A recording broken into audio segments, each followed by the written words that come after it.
দলের আন্দোলন সংগ্রামে যাদের ভূমিকা রয়েছে এবং সমাজে যাদের অত্যন্ত সুনাম আছে তাদেরকেই নিশ্চয়ই দল বাছাই করবে বলে আমার দৃঢ় বিশ্বাস। কেউ যদি ফেসবুকে কোনো স্বাধীন মতামত পেশ করেছেন তাকে গভীর রাত্রে পুলিশ গ্রেপ্তার করে নিয়ে গেছে এবং যারা অত্যন্ত সক্রিয় ছিলেন রাজপথে তাদের উপর চলেছে বর্বরচিত অত্যাচার, নিপীড়ন, নির্যাতন এবং মিথ্যা মামলা দিয়ে নিপীড়ন নির্যাতনের শেষ নেই। অব্যাহত গতিতে নিপীড়ন নির্যাতন তাদেরকে সহ্য করতে হয়েছে।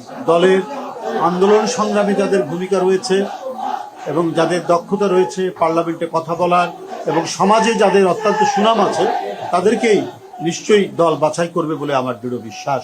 এটা যারা যদি সে দলের আদর্শে বিশ্বাস করে এবং ওইভাবে যদি তার না থাকে সে দলের ফর্ম নিতে পারে, সে ইন্টারভিউ বোর্ডে সেখানে সে তার কথা বলবে। এটা যারা বোর্ডে থাকবেন জ্যেষ্ঠ নেতৃবৃন্দ তারা বিচার বিবেচনা। এগুলো যাচাই বাছাই নিঃসন্দেহে মহিলারা তো আর অত ব্যবসা বাণিজ্যের সাথে যুক্ত থাকে না, তার স্বামী অথবা বাবা কেউ না কেউ থাকেন। তা আমার মনে হয় আর মহিলারা খুব একটা অপকর্মের সাথে যুক্ত থাকে না।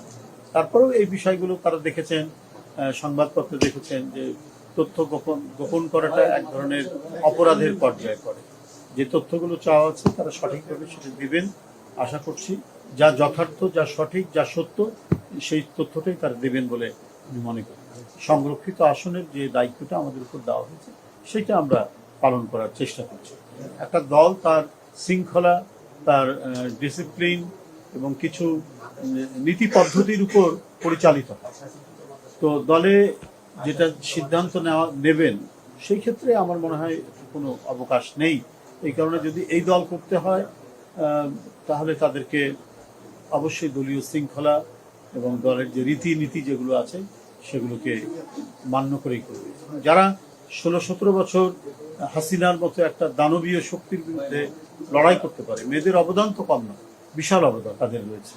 আমাদের জাতীয়তাবাদী মহিলা দল বা আমাদের যত মহিলা নেত্রী আছে, যারা এই অবদান রাখতে পারে, এত ত্যাগ স্বীকার করতে পারে, তারা কি পেল না পেল এর উপরে ভিত্তি করে তারা কোনো দলীয় বিশৃঙ্খলা করবে এটা আমি বিশ্বাস করি।